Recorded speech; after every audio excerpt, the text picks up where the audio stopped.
So another property for sale, this is 1,000 square meters at 400 pesos or 400,000.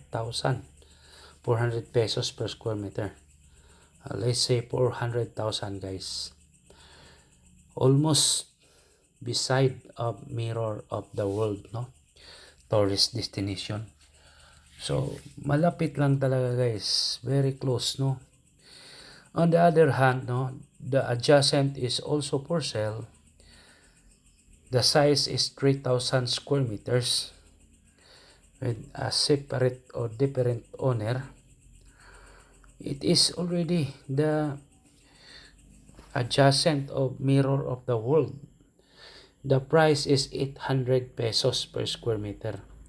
So, dalawa ang binibenta natin dito guys. Yung isa is 1,000 square meters. Super mura lang. Adjacent ng 3,000. It's 400,000 pesos lang po. It's 1,000 square meters. So, ito po yon ang 1,000 square meters.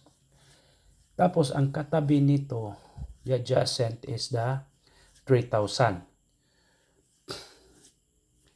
So, napatanong ako sa may-ari, bakit di nila bininta sa Mirror of the World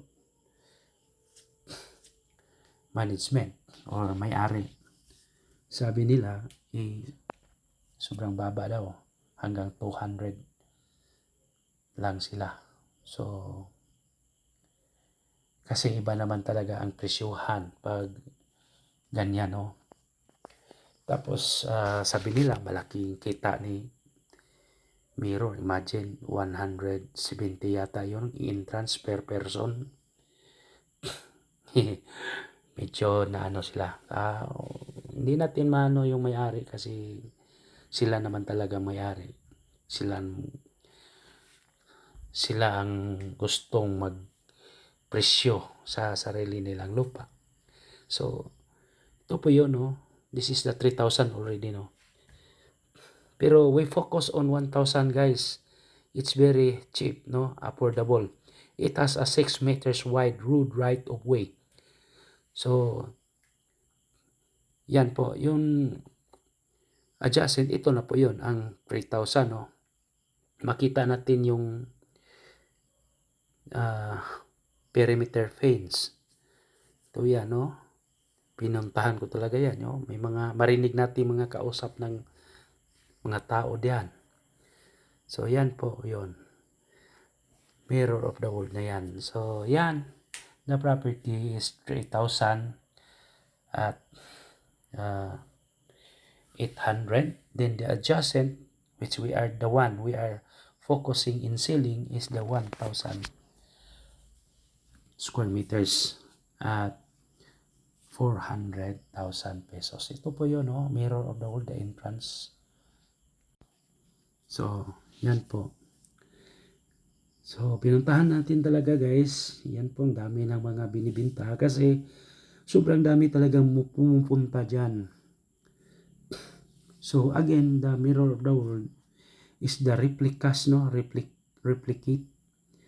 They are replicating the nations, every nations. Yung mga tourist destination nila, nandun po yun. So, that is the replica to the different nations. Then, according to the owner, no, before, kasi nandiyan sa gitna ng yung Mirror of the World. Noon talaga yung bili lang nila nasa 10 to 20 pesos per square meter. Noon yan. Ngayon, nabili na nila, kumikita na sila ng 100 plus per person. Yan po ang Mirror of the World. Yan talaga, basta mag-invest guys. So, kailangan talaga natin, pag may pera tayo, mag-invest tayo sa lupa. Kasi balang araw talaga, magka-profit ka talaga. Basta lupa lang talaga. Hindi ko naman ibig sabihin nga hindi tayo mag-invest sa condo o subdivision. Pwede naman yun. Walang problema yun. Pero kung sa lupa tayo mag-invest, malaki talaga ang kikitain mo in the future, no? So tiningnan ko talaga, no, sandali lang, naglili lang ako guys, naglili, yung sinilip ko na lang. So yung po, maganda dito magpunta kang paggabi kasi maganda ang replication ng ilaw. So ito po yun, no, makita natin ang mirror of the world. Yan po, sa entrance lang tayo kasi mahal ang ano eh. Imagine you have 170 plus. Okay, thank you.